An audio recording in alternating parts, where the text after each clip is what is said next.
नीतीश नीतीश कुमार से आरसीपी सिंह की मुलाकात जितनी चर्चा में नहीं है, उससे ज्यादा चर्चा उनके खिलाफ उठ रही खुल्लम खुल्ला उनके विरोध पर है। 4 वर्षों के बाद आरसीपी सिंह की मुलाकात नीतीश कुमार से हुई, लेकिन तुरंत इस मुलाकात का भारी विरोध औपचारिक रूप से खुल्लम खुल्ला तरीके से सामने आ गया।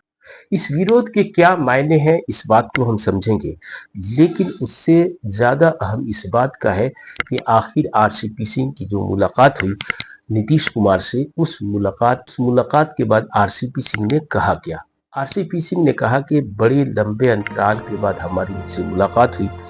हम 25 वर्षों तक साथ रहे, उनके साथ हमने काम किया, उनका हमें स्नेह मिलता रहा, लेकिन जब कल मैं उनसे मिला तो वही आत्मीयता, वही हाव भाव और उनका प्रेम और उनका स्नेह छलका।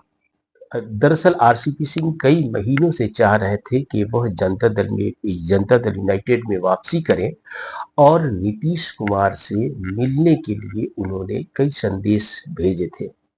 पिछले दिनों नीतीश कुमार ने यह संकेत भी दिया था कि वो आरसीपी सिंह से मिलेंगे, और उसी क्रम में कल 7 बजे सुबह में आरसीपी सिंह उनसे मिलने के लिए 7 सर्कुलर रोड वाले उनके आवास पे पहुंचे थे। लेकिन ये मुलाकात काफी संक्षिप्त रही। 10 से 12 मिनट के बाद आरसीपी सिंह वापस आ गए। वापसी के बाद उन्होंने ये सारी बातें कही, और खुल करके तो ये नहीं बताया कि वो वापस जनता दल यूनाइटेड में आ रहे हैं, लेकिन इसके तुरंत बाद घोषित रूप से इनके खिलाफ आवाज उठी। नीरज कुमार जो मुख्य प्रवक्ता है जनता दल यूनाइटेड के, नीरज कुमार ने एक तरह से इस मुलाकात का मजाक उड़ा दिया। उन्होंने कहा कि उनसे तो 7 बजे सुबह में कोई भी मिलता है, आम आदमी की तरह कोई भी मिल सकता है, आप भी मिल सकते हैं। साथ ही साथ नीरज कुमार ने यह भी कहा कि ये वही आरसीपी सिंह है जिनके नेतृत्व में 2020 में चुनाव हुआ था और पार्टी 43 सीटों पे आकर के सिमट गई थी। उन्होंने साफ साफ कहा कि ये जो आरसीपी सिंह है, उन्होंने उन्होंने नीतीश कुमार की हैसियत को चुनौती दी थी। उन्होंने कहा था कि नीतीश कुमार अब नेतृत्व के योग्य नहीं है। तो नीरज कुमार की इस बगावती तेवर के मतलब साफ है। नीरज कुमार ने ये बात यूं ही नहीं कह दी होगी, क्योंकि नीरज कुमार की हैसियत एक प्रवक्ता के रूप में है, सबसे वरिष्ठ नेताओं में से एक तो जरूर है, लेकिन नीतिगत मामले पर निर्णायक घोषणा करने की हैसियत में नीरज कुमार नहीं है।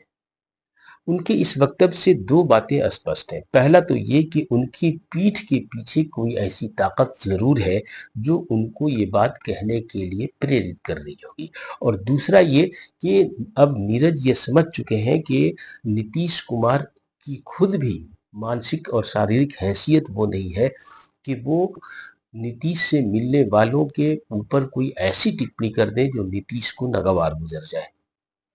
खेल साफ दिख रहा है। साफ यह है कि संजय झा और ललन सिंह की जो गुट है, ये गुट किसी भी कीमत पर आरसीपी सिंह की एंट्री को स्वीकार करता नहीं दिख रहा है। आपको एक और बात याद दिला दें कि 2024 में मनीष वर्मा ने आईएएस की नौकरी से वीआरएस लिया था, और उन्होंने औपचारिक रूप से जनता दल यूनाइटेड की सदस्यता ली, और उन्हें नीतीश कुमार ने बड़ी जिम्मेदारी भी सौंपी थी। उन्हें महासचिव तक बनाया गया, लेकिन यही गुट उनकी हैसियत को दबाए रखा, और मनीष वर्मा आज भी पार्टी में तो जरूर है, लेकिन वो कहीं नजर नहीं आ रहे हैं, कोई उनकी भूमिका दिख नहीं रही है। इत्तेफाक से मनीष वर्मा भी कुर्मी जाति से आते हैं, और आरसीपी सिंह भी नीतीश कुमार की स्वजातीय हैं। इस सब के बावजूद आरसीपी सिंह की संभावित एंट्री पर नीरज कुमार के इस बयान से साफ झलक रहा है कि आरसीपी सिंह की जनता दल यूनाइटेड में वापसी आसान नहीं है।